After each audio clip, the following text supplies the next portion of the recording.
तो दोस्तों धनलक्ष्मी बैंक ने अपने क्वार्टर 3 के नंबर डिस्क्लोज कर दिए। डेटा लैक्स में दिया हुआ है, मैं आपको करोड़ में कन्वर्ट करके समझाता हूँ।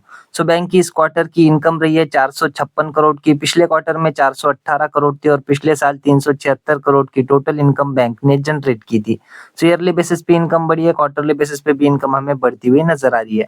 इंटरेस्ट इनकम की बात करें तो इस क्वार्टर की है 407 करोड़ की। पिछले क्वार्टर में 383 करोड़ थी और पिछले साल 334 करोड़ की इनकम बैंक ने इंटरेस्ट इनकम बैंक ने जनरेट की थी। तो ईयरली क्वार्टरली देखें तो बैंक की इंटरेस्ट इनकम भी बढ़ती हुई हमें नजर आ रही है। खर्चों की बात करें तो इस क्वार्टर के रहे हैं 415 करोड़ के। पिछले क्वार्टर में 390 करोड़ थे और पिछले साल 350 करोड़ के खर्चे बैंक ने किए थे। तो ईयरली बेसिस पे देखें, क्वार्टरली बेसिस पे देखें तो कंपनी के खर्चे भी हमें बढ़ते हुए नजर आ रहे। ऑपरेटिंग प्रॉफिट की बात करें तो इस क्वार्टर का 41 करोड़ 14 लाख का। पिछले क्वार्टर में 28 करोड़ 19 लाख था और पिछले साल 26 करोड़ 15 लाख का ऑपरेटिंग प्रॉफिट कंपनी ने बैंक ने जनरेट किया था। ईयरली बेसिस पे देखें, क्वार्टरली बेसिस पे देखें तो 2 गुना के आसपास ऑपरेटिंग प्रॉफिट हमें जंप होता हुआ नजर आ रहा है। प्रोविजंस की बात करें तो इस क्वार्टर के 17 करोड़ 26 लाख के। पिछले क्वार्टर में 5 करोड़ के थे और पिछले साल 6 करोड़ 70 लाख के प्रोविजंस देखने को मिल रहे थे। तो ईयरली क्वार्टरली कंपनी के प्रोविजंस हमें 2 गुना से भी ज्यादा के 2 गुना से ज्यादा जो है बढ़ते हुए नजर आ रहे हैं, जो कि बिल्कुल भी अच्छी बात नहीं है। वही बात करें कंपनी के नेट प्रॉफिट की। कंपनी का इस क्वार्टर का प्रॉफिट रहा है 23 करोड़ 88 लाख का। पिछले क्वार्टर में 23 करोड़ 20 लाख था और पिछले साल 19 करोड़ 85 लाख का प्रॉफिट बैंक ने जनरेट किया था। तो ईयरली बेसिस पे प्रॉफिट बढ़ा है, क्वार्टरली बेसिस पे भी हल्का सा प्रॉफिट बढ़ता हुआ नजर आ रहा है।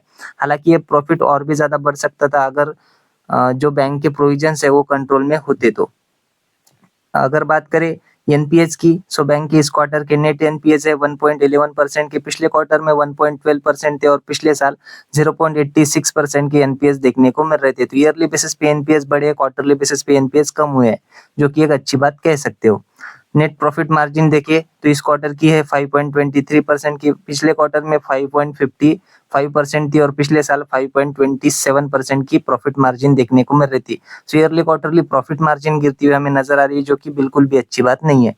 बात करें ईपीएस की तो इस क्वार्टर का 61 पैसे का। पिछले क्वार्टर में 59 पैसे था और पिछले साल 76 पैसे का ईपीएस देखने को मिल रहा था। ईयरली बेसिस पे देखिए तो ईपीएस में गिरावट आई है, क्वार्टरली बेसिस पे ईपीएस हमें अच्छा खासा ग्रो होता हुआ नजर आ रहा है। ओवरऑल नंबर्स की बात करें कंपनी का जो परफॉर्मेंस है वो ईयर ऑन ईयर बेसिस पे हमें थोड़ा सा वीक ही देखने को मिल रहा है, ऐसा भी आप कह सकते हो। और प्रोविजन भी कंपनी के यानी कि बैंक के हमें बढ़ते हुए नजर आए। इस वजह से थोड़े से नेगेटिव पॉइंट बैंक के रिजल्ट्स में देखने को मिल रहे हैं। बाकी तो सब रिजल्ट हमें ओके ओके टाइप के देखने को मिल रहे हैं। ये थे धनलक्ष्मी बैंक के क्वार्टर 3 के नंबर। आशा करता हूँ वीडियो आपको अच्छी लगी होगी। अगर अच्छी लगी हो तो वीडियो को लाइक कर देना और ऐसे अपडेट्स के लिए चैनल को सब्सक्राइब भी कर लेना। मिलते हैं नेक्स्ट वीडियो में, तब तक के लिए धन्यवाद।